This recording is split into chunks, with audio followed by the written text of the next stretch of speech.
Muitas vezes a gente se questiona sobre a presença do mal no mundo. A gente se questiona se as coisas que acontecem de ruim, as coisas que acontecem de maldade, também não seriam desígnios de Deus. Porque se estão acontecendo, é necessário que elas aconteçam. Se elas estão acontecendo com uma permissão divina. Então significa que Deus quis dessa forma? Seria que esse escândalo, que essa maldade seria inevitável? Não. E essa é a grande observação que a gente precisa se debruçar sobre ela e entender. Quando ele diz assim, é necessário que o escândalo venha, mas ai daquele por quem o escândalo vem. Nós, quando voltamos para cá, quando nós viemos aqui para essa existência, nós fizemos um planejamento existencial. Muitos de nós fizemos coisas difíceis, tivemos escolhas difíceis no nosso passado, a gente fala isso aqui incessantemente, por quê? Porque é só olhar para a história do mundo, a gente vai ver que o mundo foi mal, foi pior do que é hoje. Então, quem fez isso lá no passado, fomos nós. Quem é que estava lá nas outras encarnações, nas encarnações anteriores, fazendo escolhas difíceis, tomando caminhos rebeldes, né? Quem eram os espíritos que não aceitavam a presença de Deus no seu coração lá naquela época? Nós estávamos lá. E aí muitas vezes nós planejamos uma nova oportunidade de vida e a gente vem para cá. Quando nós estamos aqui, quando nós estamos nessa existência, nós podemos passar, pelo planejamento que tivemos, nós podemos passar por dificuldades, no sentido de resgate daquele mal que fizemos. Então, é necessário que o escândalo venha, é necessário que eu passe por essa dificuldade. Ok? Ok. Então, beleza. Então, vou fazer uma interpretação simples e grosseira, mas que ajuda a gente a entender. Ricardo, se você, por exemplo, tinha que passar por uma dificuldade de alguém que você ama muito, sofrer um acidente, se você tinha que passar por uma dificuldade de alguém que você ama muito, ter uma situação de um assalto, ou morrer por um assassinato, alguma coisa assim, isso significaria dizer que, como estava no planejamento dele morrer de assassinato, aquele que o assassinou não teria culpa. Por quê? Porque está no planejamento dele. Está na história de vida que ele tem que viver. Está no projeto existencial dele que ele pode perder a vida através de um assassinato, muito possivelmente para resgatar uma coisa que aconteceu no passado dele. Ele só vai passar por isso se ele for merecedor disso. E merecimento, gente, não é só de coisas boas. Merecimento tem a ver com mérito. Então, se eu fiz coisas difíceis, eu mereço passar pelas coisas difíceis. Se eu fiz coisas boas, eu mereço passar por coisas boas. Então, esse é o merecimento. Concorda que isso tiraria a culpa daquele que escolheu cometer o assassinato, ou fazer a coisa errada, ou prejudicar aquela pessoa que eu amo tanto? Por quê? Porque está no planejamento existencial dele. Ele tinha que passar por isso. Só que a coisa não funciona assim. A coisa não funciona dessa forma. Porque todos nós temos o nosso livre-arbítrio. Todos nós temos a decisão, a escolha é nossa. Jamais a espiritualidade vai fazer o seguinte, não, então eu vou pegar essa pessoa aqui, estou pegando de uma forma bem simples para a gente entender, né? Estou pegando a espiritualidade, vou pegar essa pessoa aqui, vou levar ela até determinado endereço, vou fazer com que ela compre uma arma antes, vou fazer que ela chegue naquele endereço e que ela puxe o gatilho porque aquela pessoa precisa morrer daquela situação. Essa espiritualidade seria boa? Não entraria em uma contradição? Ah, mas é a justiça divina, mas é Deus fazendo o mal. E Deus não pode fazer o mal. Então como é que funciona essa equação? Como fazer alguém resgatar alguma coisa? Como fazer essa pessoa passar por essa dificuldade sem necessariamente conduzir aquele que é o a pessoa por quem vai vir o escândalo cometer aquela falha, cometer aquela maldade. O que acontece é que dentro do nosso planeta, nós estamos, vários de nós chegaram recentemente a esse planeta, né? Chegaram recentemente à condição de provas e expiações. Então, o nosso planeta está sempre em evolução. Vamos imaginar uma situação de evolução. Tem gente que está nessa mesma reta, que está mais aqui no começo da reta, que está mais aqui no inicinho dela. Está começando, dentro do nosso planeta, está começando a fazer esse processo evolutivo. E tem gente que está mais aqui no final. Já subiu a reta, já subiu a escada dessa condição agora. E está mais aqui na saída. Só que esses dois, eles estão no mesmo lugar. Então nós convivemos com pessoas que às vezes têm muito mais paciência do que a gente. Pessoas que são muito mais amorosas do que a gente.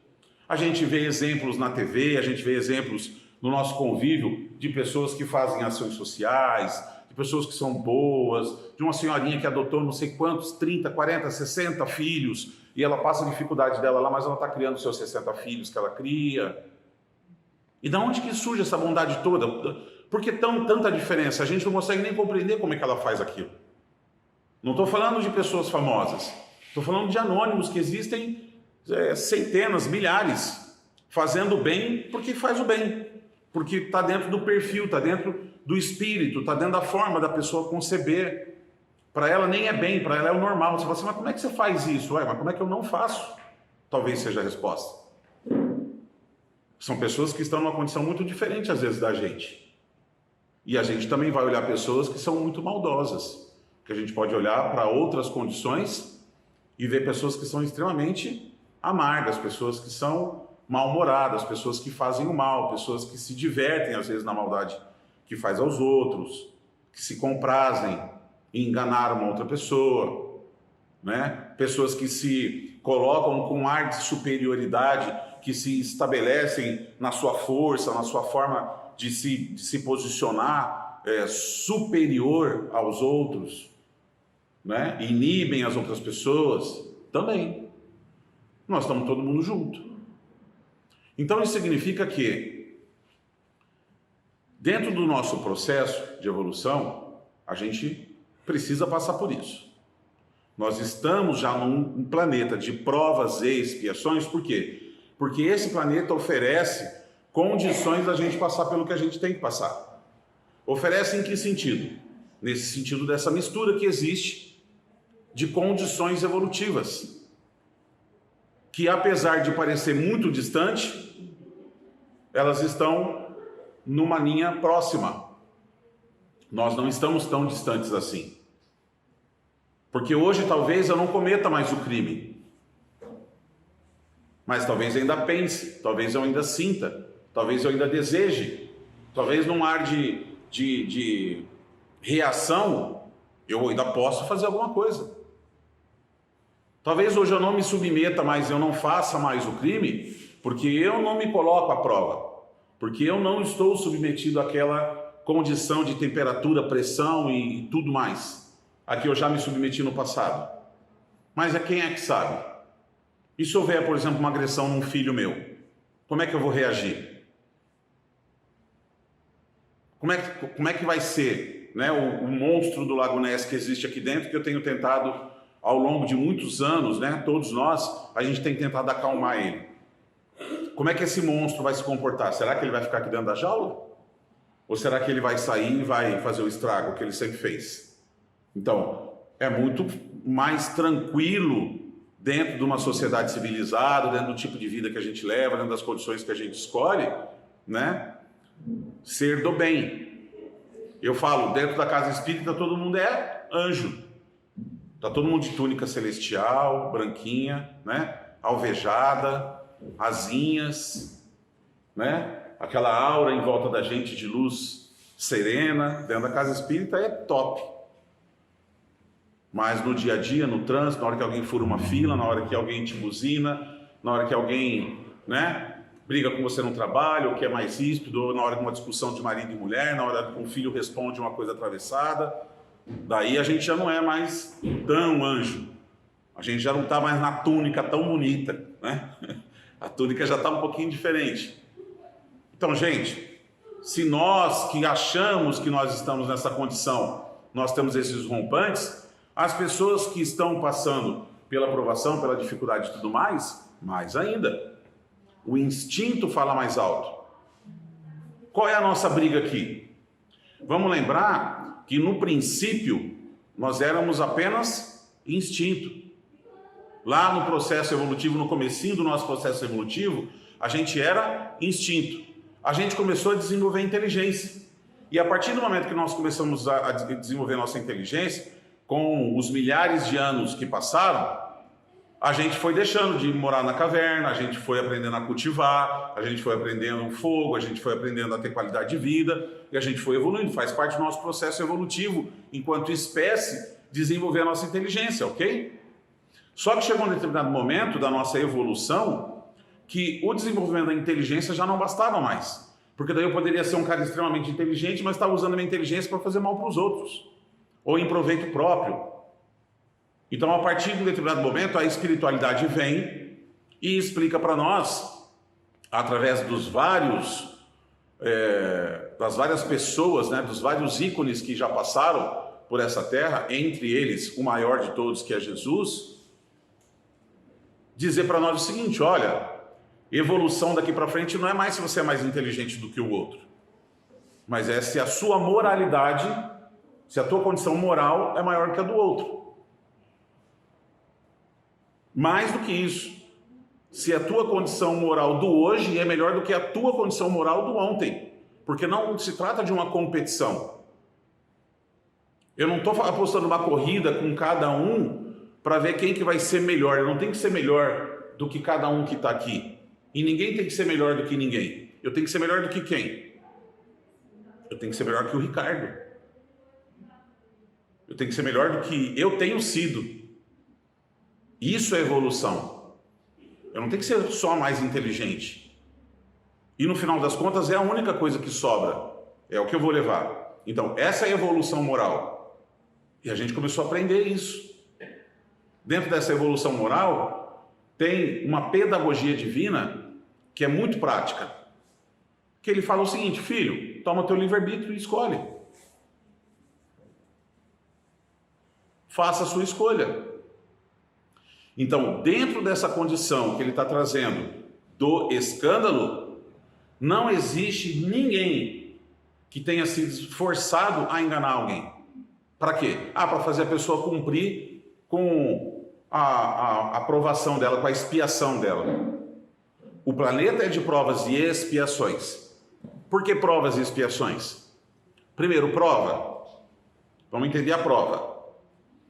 Quando eu tenho um processo, uma vida aqui, eu vou voltar para o plano espiritual. Chegando no plano espiritual, eu vou rever a minha vida. O que eu fiz? Quais são as coisas que aconteceram? Qual era o meu planejamento quando eu vim para cá? Com base nisso, eu vou ver o que eu acertei e o que eu errei.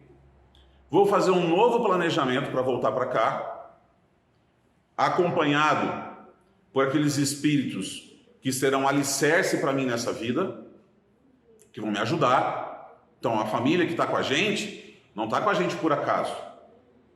Eu sei que tem alguns que são mais difíceis de lidar, que não concordam muito com as coisas fazem.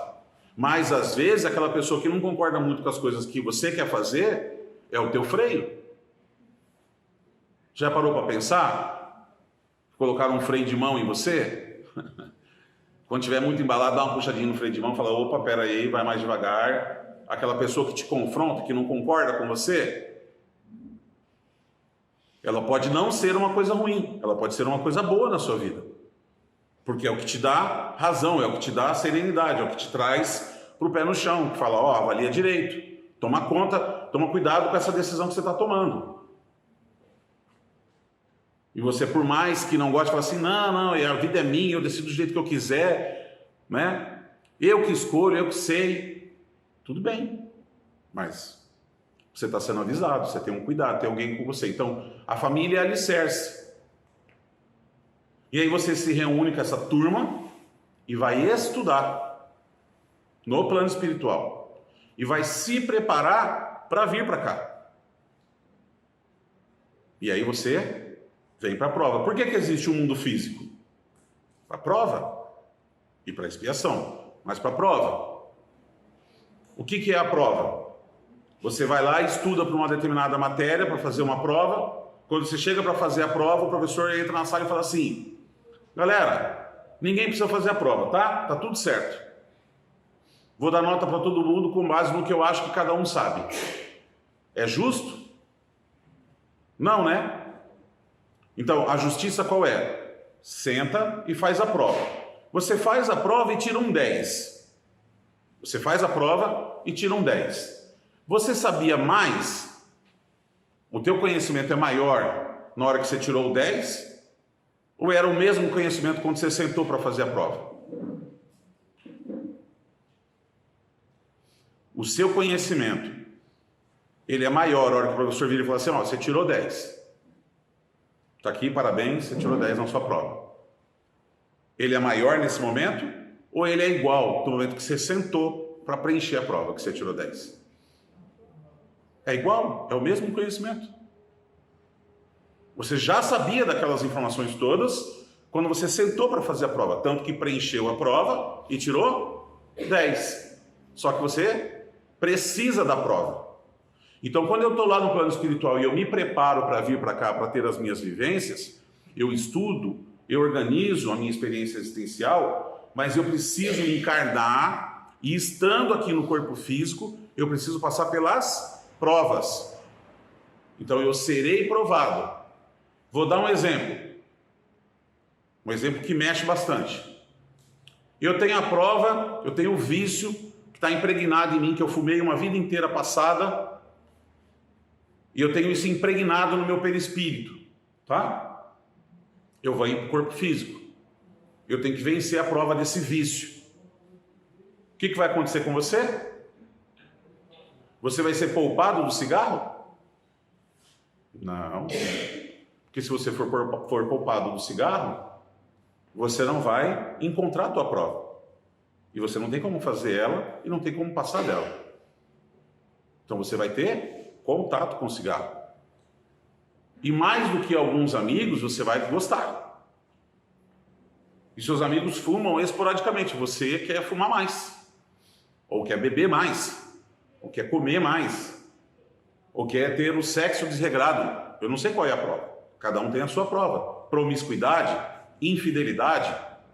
O cara que é infiel, o que vai acontecer? A pessoa, a mulher ou o homem que for infiel, ele vai ser abordado. Ah, como é que eu vou testar a fidelidade dele? Ele vai ser abordado. Ele vai ter muitas oportunidades de ser infiel. Como é que ele faz para vencer essa prova? Não sendo infiel.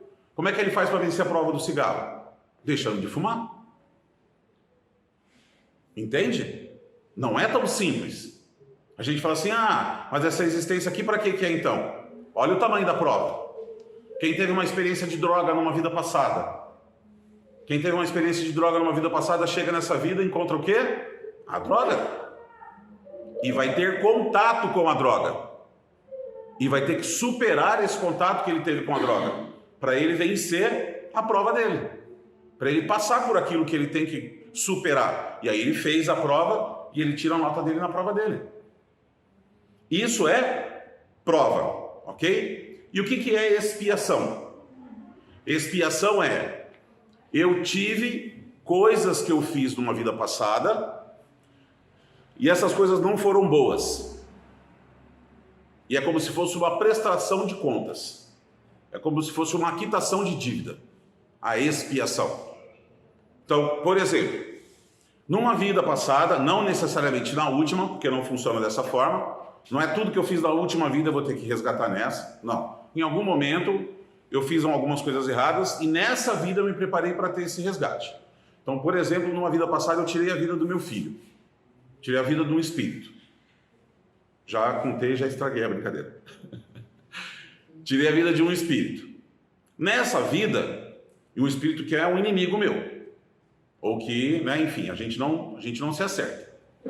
Nessa vida, quando eu tirei a vida dele, eu vou receber ele nos braços, eu vou receber ele como filho. Isso não quer dizer que todo pai e mãe tem essa história. Não, né? Não dá para generalizar. Mas às vezes aquelas relações que eu tenho um pouco mais de dificuldade, pode ser uma situação similar, pode ser uma situação de um inimigo, não necessariamente eu tenha tirado a vida dele, né? Mas o fato é que eu recebo nos meus braços, recebo dentro da minha família, recebo como filho, ou sou gerado como filho de alguém que eu tenho dificuldade espiritual. E que a gente veio nessa vida para se afinizar. Isso é expiação. Ah, eu fiz uma escolha numa vida passada, vamos voltar para a questão da droga, do cigarro, da bebida, do sexo desregrado, desses exageros todos, né? Então, numa vida passada eu fiz isso de forma exacerbada, e aí o que acontece? Nessa vida, eu posso ter a questão da prova, ou eu já me comprometi, de tal forma que eu preciso expiar isso. Aí eu fumei uma vida passada inteirinha e não tive problema nenhum. Morri de outra coisa. Morri atropelado. Morri de outro fator. Não tem nada a ver com o cigarro que eu fumei a vida inteira. Nessa vida eu vim todo comprometido. Meu perispírito está comprometido. Está impregnado daquele mal que eu fiz para ele. E aí, como expiação, eu vou nascer. Muito jovem ainda, vai aparecer um câncer que não se justifica, porque eu nunca fumei nessa vida. Como que eu poderia ter um câncer no pulmão? A não ser pela justiça divina e pela reencarnação, que numa idade muito jovem ainda, se desenvolve um câncer fulminante e eu vou desencarnar por causa desse câncer. Isso é uma expiação. Eu estou resgatando alguma coisa do passado. Ok? Quando nós estamos falando de escândalos, e aí vem o texto de hoje, falar que é necessário que o escândalo venha, mas ai daquele por quem o escândalo vier, é um outro tipo de expiação. Então, às vezes eu preciso passar por uma morte difícil, eu preciso passar por uma situação difícil, mas ainda assim eu estou na mão do livre-arbítrio da pessoa que vai cometer o crime. Porque a pessoa pode não cometer o crime. Se todos nós fôssemos bons por natureza, nós eliminaríamos isso da face da terra. Esse tipo de expiação ainda existe porque o mal ainda é presente. Porque o mal ainda prevalece. Só que nós estamos num processo de transição aonde a maior parte dos espíritos que vem reencarnando vai promover uma evolução de toda a existência na Terra. E essa evolução, gente, ela não acontece por um decreto. Isso é importante a gente entender. Essa evolução ela não vai acontecer porque um espírito evoluído chegou aqui e falou: então eu nomeio que a Terra agora é um planeta evoluído e todos os seres são bonzinhos. Isso não acontece. A evolução do planeta, a evolução da Terra, ela se dá com base no comportamento ético e moral dos seus habitantes. Só que o que acontece é que a gente vem recebendo informação há bastante tempo e a gente vem sendo alimentado há bastante tempo por espíritos que são diferentes. São espíritos mais evoluídos do que nós, que já passaram por essa fase e que estão voltando agora para ajudar a impulsionar a nossa evolução. Por isso a gente vê tanta gente que impacta e que estimula a nossa transformação. Coisas que a gente assiste, que a gente vê, que a gente convive e a gente percebe que é diferente. E aquilo estimula a gente, aquilo incentiva a gente a fazer a nossa própria transformação. Ao ponto que vai chegar o momento em que nós não escolheremos mais o mal. Nós vamos ver situações como já existem, né?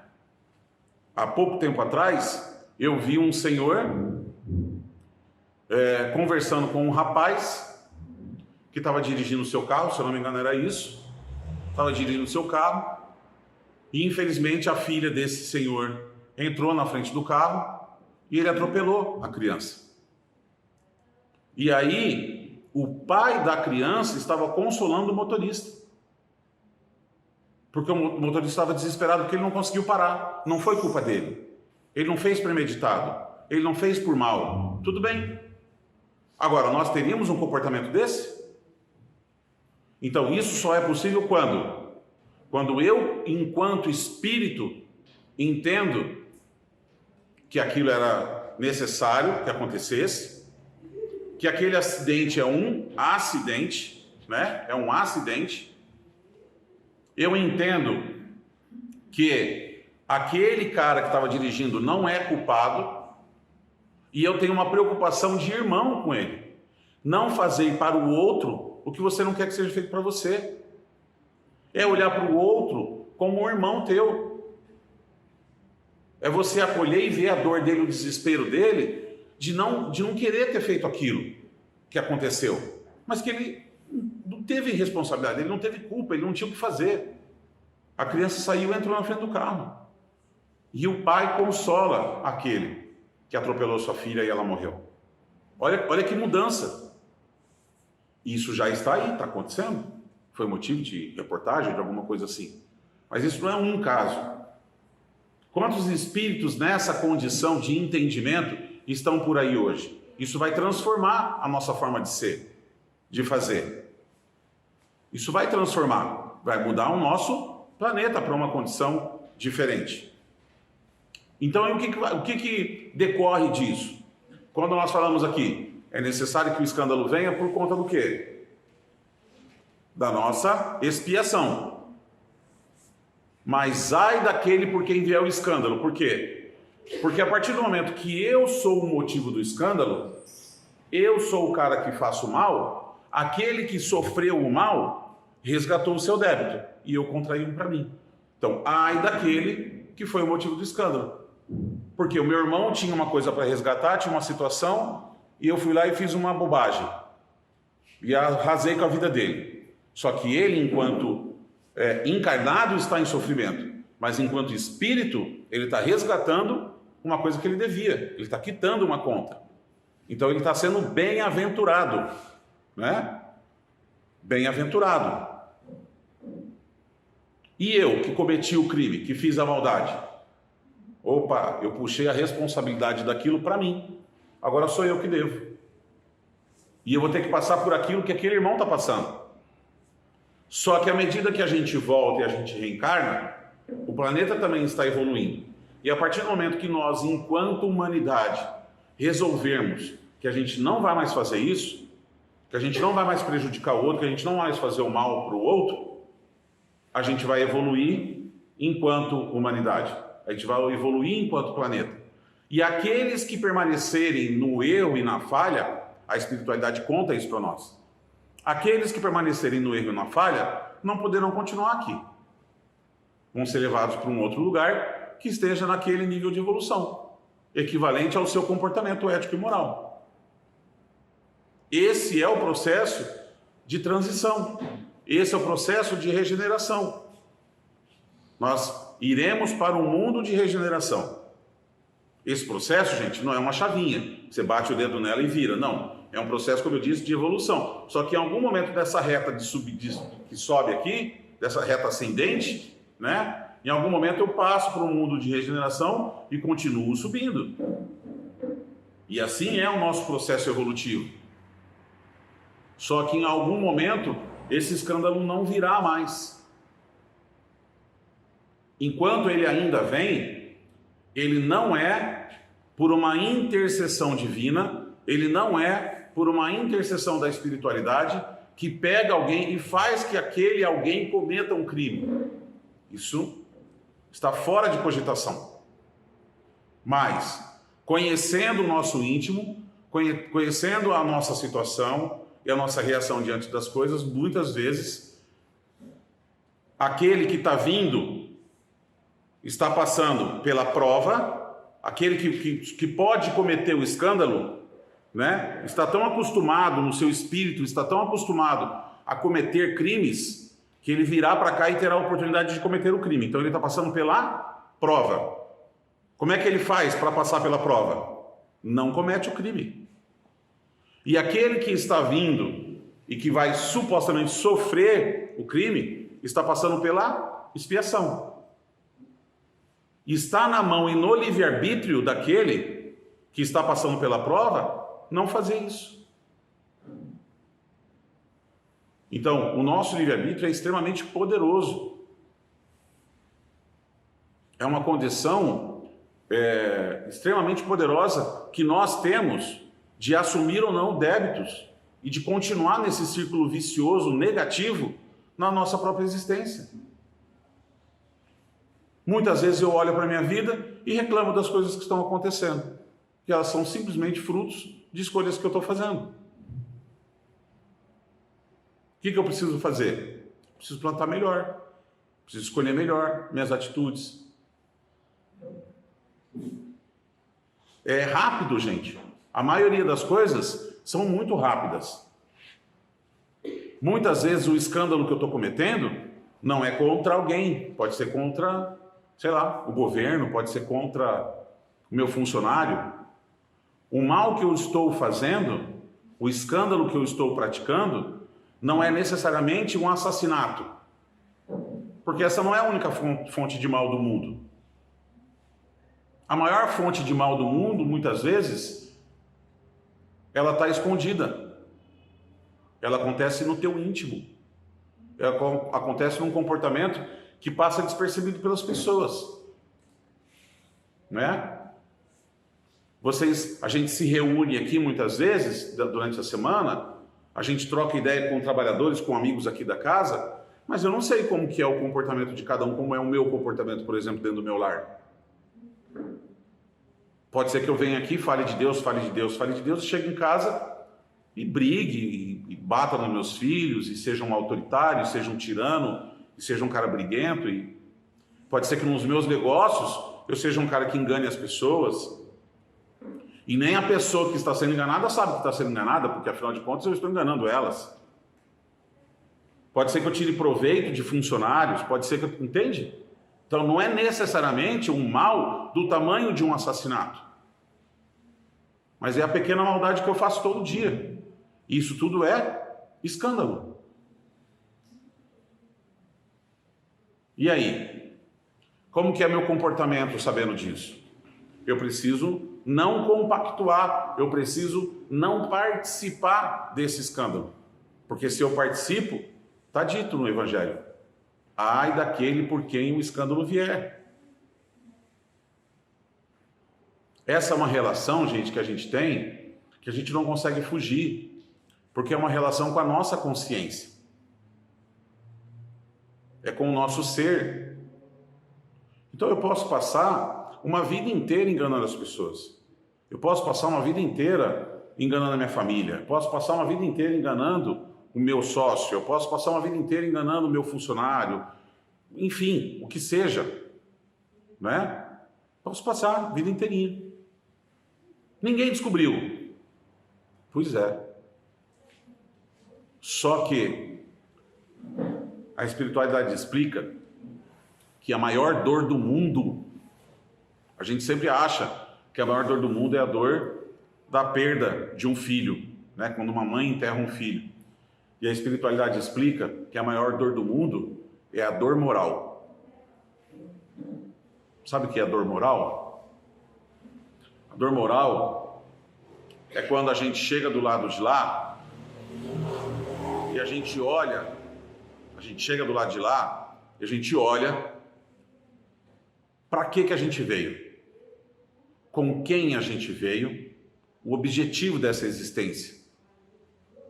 E a gente olha o que a gente fez. E tem um momento de consciência, que é você consigo, que é você parado diante de você mesmo e da sua história, das suas escolhas. E não adianta a gente querer olhar e falar assim, por lado, tentar achar alguém que a gente possa ter enganado para ver se tem alguém tirando satisfação comigo. Não tem ninguém tirando satisfação comigo. Não existe sequer um Deus que vai falar assim, onde já se viu você ter feito isso que você fez? Porque Deus conhece a minha imperfeição e me deu livre-arbítrio e falou, vai lá, caminha e aprende conforme o seu caminhar. Só que diante das suas escolhas vai ter um momento que você vai ter que se olhar nos olhos. Você vai ter que ver as escolhas que você fez e as repercussões dela. Cada pequena coisa que eu faço de errada no mundo tem consequências. A espiritualidade explica assim, que é imperioso a gente fazer o bem, que o mal não está só naquilo que a gente pratica de mal, que a nossa responsabilidade está inclusive no bem que a gente deixa de praticar. Eles dizem assim: é preciso praticar o bem, porque todo mal que surja de um bem que você não fez é sua responsabilidade. Então tem repercussão. É o efeito borboleta, né? Ele tem repercussão. Todas as nossas decisões têm repercussões. Então aquilo que eu estou fazendo de mal hoje tem consequências para as outras pessoas, pode faltar para alguém, pode prejudicar alguém, e isso tem consequências para mim. Então, quando eu olhar nos meus olhos, no meu momento de consciência, eu me olhar nos olhos, eu vou me ver fazendo aquelas coisas. E aí? E aí a dor de consciência se apresenta. A dor moral se apresenta. Isso não tem que pedir perdão para Deus. Você não tem como pedir para voltar atrás e desfazer. Você vai ver uma existência que você jogou fora, escolhas que você fez, que eu fiz, e que me comprometeram mais uma vez. Eu me preparei tanto, me cerquei de pessoas boas. Aquela pessoa que eu disse que muitas vezes discorda da gente, que é o nosso freio, e falou para a gente: cuidado, filha, cuidado, filho. Meu irmão, não faz isso. Minha irmã, faça uma escolha diferente. Teu amigo, aquela pessoa que muitas vezes não concorda com você. E às vezes a gente prefere se afastar daquilo que era para ser o nosso freio, daquilo que era para ser o nosso cuidado. E aí? Aí eu vou olhar para essa existência. Vou falar: puxa vida, ela me avisou naquele momento da minha vida que ia acontecer tal coisa que ia repercutir todas as outras decisões, que a partir dali eu descambei. Naquele momento, tal pessoa e tal pessoa que foram comigo, daí eu vou ver lá eu me reunindo com a minha família, eu vou ver lá eu me preparando para vir para cá, eu vou ver eu fazendo meu planejamento existencial, vou ver que eles iam ser meu alicerce, e a hora que eles falaram, eu não escutei. O que eu fiz? Eu fui orgulhoso, eu fui vaidoso, eu pensei só em mim, fui egocentrista, egoísta. Mundo que se ferre, eu quero saber o que é bom para mim. E de novo, eu fiz a escolha infeliz. Por quê? Porque eu estava anestesiado pelo mundo, porque eu não estava prestando atenção, porque eu não estava conectado nas coisas de Deus. E aí essa dor da consciência vai se apresentar, gente. Muitos daqueles irmãos que se apresentam, que a gente conversa, que, demandam de um cuidado todo especial em termos de espiritualidade, são espíritos que estão presos em suas dores de consciência, que estão enclausurados naquilo que fizeram de errado, e que acima de tudo não conseguem se perdoar por ter tomado aquele caminho, aquela escolha. E aí a gente orienta, a gente conversa, eles se encontram, recebem a ajuda e são direcionados para quê? Para começar tudo de novo. E aí você olhar e falar assim: puxa vida, eu jurei que eu ia aproveitar, que eu ia fazer diferente dessa vez, e eu fiz igualzinho às outras 732.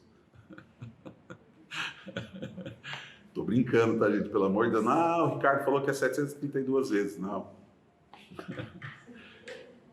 Mais uma vez eu volto, então, não precisa ter o peso, mas a gente precisa ter uma coisa para a gente concluir, a gente precisa ter uma coisa que é a vacina contra isso aqui. Qual é a vacina contra ser o motivo de escândalo? Qual é a vacina? Evangelho. Essa é a vacina.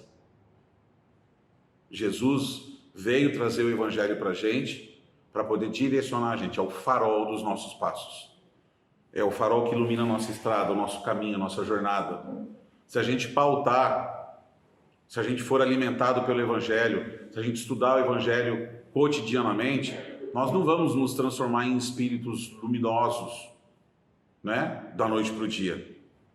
Mas eu preciso ter como livro de cabeceira um livro que me orienta nas minhas tomadas de decisões, na minha decisão moral em relação ao mundo. Eu estou no mundo, eu posso participar das coisas, posso fazer as coisas do mundo, não tem problema. Só que o evangelho precisa ser o meu direcionamento moral. Então, estudando o evangelho diuturnamente, fazendo o evangelho no lar, estudando isso, trazendo Deus para a minha vida, com certeza no momento das minhas tomadas de decisão, no momento de eu cometer o escândalo, se eu parar e pensar nas coisas de Deus, muito possivelmente eu não vou cometer. Preste atenção nas decisões que vocês já tomaram na vida de vocês. Lembra de alguma coisa que você possa ter feito não vou falar nem de errado, de duvidoso, né? De alguma coisa simples, pequena que você possa ter feito de errado. Se naquele momento você tivesse parado, você tivesse refletido em Deus, você tivesse feito as suas orações e tivesse colocado aquela decisão diante de Deus, ou seja, olha, eu vou ter que prestar contas para o Senhor dessa decisão que eu estou tomando. Você faria a mesma decisão? Normalmente, quando nós tomamos essas decisões, nós pensamos só na gente, no meu benefício, nos meus, nas coisas que vão retornar para mim, no meu interesse, que me sejam vantagem de alguma forma. Entende? Se eu colocar diante de Deus, muito possivelmente eu vou olhar e vou falar assim: puxa vida, mas ia ser tão bom, eu ia ter tanto dinheiro, eu ia poder resolver todos os meus problemas financeiros, né? Mas o que eu estou fazendo é uma coisa errada. Então eu não vou fazer. Por quê? Porque eu confio em Deus, porque eu confio que o que eu estou vivendo é necessário, porque existe uma expiação, porque existe uma prova, eu estou aqui para ser testado e eu não vou me submeter. Eu vou manter a minha consciência limpa, vou manter o meu comportamento moral e ético de forma correta. Aí você vai vencer a prova. Não vai se submeter ao escândalo, não vai comprometer as suas novas experiências. Está fazendo um plantio melhor, quem planta certo, colhe certo. Eu sempre falo, gente, que isso é uma das coisas mais lindas que tem no nosso evangelho, né? Que tudo que a gente plantar, a gente vai colher, que o plantio é livre e a colheita é obrigatória. E que árvores boas não dão maus frutos, e árvores ruins não dão bons frutos. Ou seja, é regra de causa e efeito, é lei divina. Se eu plantar o mal, eu vou ter que colher o mal que eu plantei. Mas isso é tão lindo que se eu plantar o bem, eu não tenho como colher o mal. Só precisa ser uma decisão consciente. Quando ele fala, se a tua mão é motivo de escândalo, se o teu olho é motivo de escândalo, arrancar e jogar longe, ele está falando muitas vezes também na questão da reencarnação, de quando a gente vem para cá com certas limitações, com certas condições. A gente já falou disso no evangelho passado, na palestra passada, da segunda-feira passada, nós falamos disso, né? Se teu olho é motivo de escândalo, arrancai. E aí nós falamos da questão de reencarnar, com limitações e tal, nós tivemos todas essas explicações. Quem quiser depois dar uma olhadinha lá nos vídeos, tá? Que estão lá dentro para vocês poderem acompanhar. Ok? Mas é isso. É um processo, é uma tomada de decisão. Eu não preciso ser o motivo do escândalo. E se todo mundo aqui se comportar dessa forma, se a gente mudar esse nosso comportamento, a gente muda o planeta. E a gente vai passar a conviver num mundo muito melhor do que esse mundo que a gente está vivendo hoje. Então, a transformação do planeta não está na mão das outras pessoas. Não está na crítica que eu faço em relação ao que eu olho o outro fazendo. Está na crítica em relação ao que eu estou fazendo. A forma como eu olho para mim e vejo o que eu posso melhorar no meu comportamento. E é isso que interessa. É para isso que eu vim. Eu não vim aqui para transformar os outros. Eu vim aqui para me transformar. Eu vim aqui para ser um Ricardo melhor do que eu fui ontem. E isso tem que ser a tônica, isso tem que ser o meu motivo de levantar da cama todos os dias e de acordar todos os dias e abrir os olhos. Amém?